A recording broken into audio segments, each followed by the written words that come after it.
നമസ്തേ. ഇത് രാമായണ മാസമാണല്ലോ. അപ്പോൾ നമ്മൾ രണ്ട് കുഞ്ഞി കഥകളാണ് പറയുന്നത്. അപ്പോൾ ഒരെണ്ണം രാമായണവുമായി ബന്ധപ്പെട്ട കഥയാവാം. ആദ്യം പറയുന്നത് രാക്ഷസി കൈകേയിയായി എന്ന കഥയാണ്. ദശരഥ മഹാരാജാവിൻ്റെ ഭാര്യയായ കൈകേയിയെ പറ്റിയാണ് പറയുന്നത്. കൈകേയിയുടെ ദുഷ്ടത കൊണ്ടാണല്ലോ ശ്രീരാമനും സീതയ്ക്കും കാട്ടിലേക്ക് പോകേണ്ടി വന്നത്. ദശരഥ മഹാരാജാവ് ഹൃദയം പൊട്ടി മരിച്ചതും അതുകൊണ്ട് തന്നെ. ഈ കൈകേയി മുൻജന്മത്തിൽ ഒരു രാക്ഷസി ആയിരുന്നു എന്നറിയാമോ? അറിയില്ലെങ്കിൽ ആ കഥ കേട്ടോളൂ. പണ്ട് പണ്ട് കരവീരപുരം എന്നൊരു നാട്ടിൽ ധർമ്മദത്തൻ എന്നൊരു ബ്രാഹ്മണൻ താമസിച്ചിരുന്നു. ഒരു ദിവസം രാവിലെ പൂജയ്ക്കുള്ള സാധനങ്ങളുമായി അമ്പലത്തിലേക്ക് പോവുകയായിരുന്നു അദ്ദേഹം. കുറച്ചു ദൂരം മുന്നോട്ട് പോയതേയുള്ളൂ. അപ്പോഴതാ മുന്നിൽ ഒരു ഭയങ്കരിയായ രാക്ഷസി. വളഞ്ഞ ദംഷ്ട്രകൾ, തൂങ്ങിയാടുന്ന നാവ്, ചോരക്കണ്ണുകൾ, എല്ലിൻകൂട് പോലെയുള്ള ശരീരം. രാക്ഷസിയെ കണ്ട് ധർമ്മദത്തൻ ആദ്യം ഒന്ന് പേടിച്ചു. എന്നാൽ ഭഗവാൻ വിഷ്ണുവിനെ മനസ്സിൽ വിചാരിച്ചതും പേടിയെല്ലാം പമ്പ കടന്നു. പിന്നെ അദ്ദേഹം എന്തു ചെയ്തെന്നോ? മന്ത്രം ജപിച്ച് കിണ്ടിയിൽ നിന്ന് ഇത്തിരി തീർത്ഥമെടുത്ത് ആ രാക്ഷസിയുടെ മേൽ തളിച്ചു.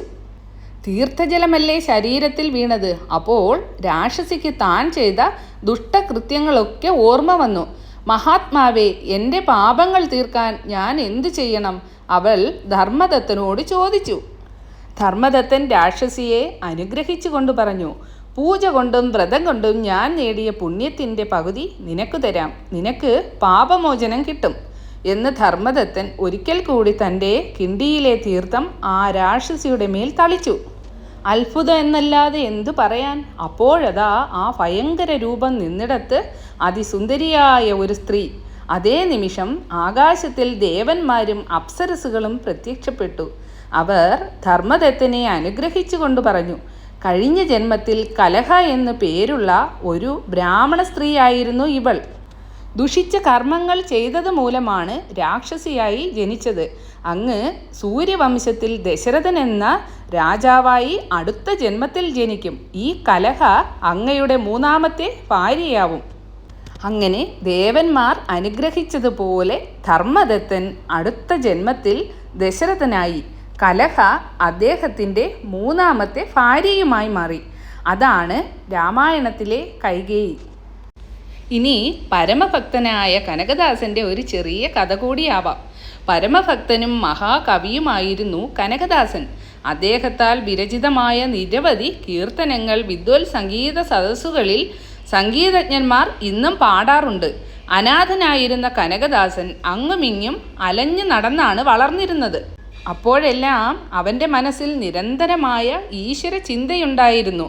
ധർവാദ ജില്ലയിലെ പാതഗ്രാമത്തിൽ ഒരു വേട കുടുംബത്തിൽ പിറന്ന കനകദാസൻ ഒരു നാൾ നടന്നു പോകവേ കാല് കല്ലിൽ തടഞ്ഞു വീണു. കല്ല് നീക്കിയിട്ടപ്പോൾ 2-3 കുടം നിറയെ സ്വർണ്ണ നാണയങ്ങൾ കാണപ്പെട്ടു. കനകദാസൻ വിചാരിച്ചു, ഭഗവൽ നാമത്തേക്കാൾ എന്ത് വിലയാണ് സ്വർണത്തിനുള്ളത്. ലോകത്തിൽ ഏറിയ പങ്കു ജനങ്ങളും പണം നേടാൻ പാടുപെടുന്നു. പക്ഷേ കനകദാസനെ സംബന്ധിച്ചിടത്തോളം ചളി എന്ന പോലെ നിരുപയോഗമാണ് പണം. അയാൾ സ്വർണ്ണ നാണയങ്ങളെല്ലാം വേണ്ടവർക്കെല്ലാം വിതരണം ചെയ്തു. അക്കാലത്തെ മഹാഗുരുവായ പുരന്ദരദാസിൻ്റെ സമകാലീനും സമനുമായ ഒരു മഹാഗുരുവിൻ്റെ ശിഷ്യനായ വ്യാസരായൻ്റെ ശിഷ്യനായി തീർന്നു കനകദാസൻ. അങ്ങനെ ഒരു ദിവസം വ്യാസരായൻ തൻ്റെ എല്ലാ ശിഷ്യഗണങ്ങളെയും വിളിച്ചു പറഞ്ഞു, വത്സന്മാരെ, നിങ്ങൾ ഓരോരുത്തരും അക്കാണുന്ന ഒരു കുലയിൽ നിന്ന് ഓരോ പഴമെടുത്ത് ആരും കാണാതെ തിന്ന് എൻ്റെ അരികിൽ വരിക.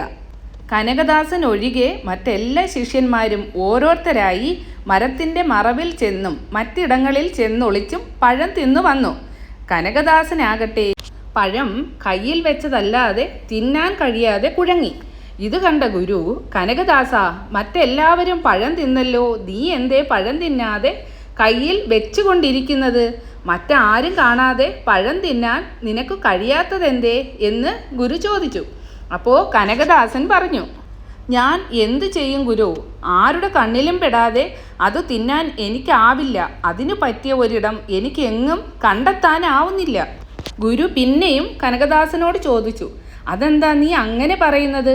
മറ്റെല്ലാവരും ഓരോ മറവിൽ ചെന്ന് നിന്ന് പഴം തിന്ന് തിരികെ വന്നല്ലോ. അപ്പോൾ കനകദാസൻ പറഞ്ഞു, അതേ ഗുരു, എവിടെ തിരിഞ്ഞു നോക്കിയാലും ഞാൻ ഈശ്വരനെ കാണുന്നു. അവിടുന്ന് എങ്ങും എല്ലാറ്റിനെയും നിരീക്ഷിച്ചു വർത്തിക്കുന്നതായി ഞാൻ കാണുന്നു. അവിടുത്തെ കണ്ണിൽപ്പെടാതെ ഞാൻ എങ്ങനെ പഴം കഴിക്കും? ആളില്ലാത്ത ഇടമുണ്ടാവാം, പക്ഷേ ഈശ്വര സാന്നിധ്യമില്ലാത്ത ഒരിടവും എനിക്ക് കാണാനാകുന്നില്ല. പിന്നെ ഞാൻ എന്ത് ചെയ്യും ഗുരു? അപ്പോൾ ഗുരു പറഞ്ഞു, ആഹാ, നീ യഥാർത്ഥത്തിൽ ഒരു മഹാത്മാവാണ്. യഥാർത്ഥ ഭക്തൻ എപ്പോഴും എവിടെയും ഈശ്വരനെ കണ്ടുകൊണ്ടിരിക്കുന്നു. ഈ ഇളം പ്രായത്തിൽ തന്നെ നിനക്ക് ഈ ജ്ഞാനം സിദ്ധിച്ചതിനാൽ നിന്റെ ജന്മം ധന്യമായി കുഞ്ഞേ. നിന്റെ കീർത്തി എക്കാലവും നിലനിൽക്കുമെന്ന് ഗുരു കനകദാസനെ അനുഗ്രഹിക്കുകയും ചെയ്തു.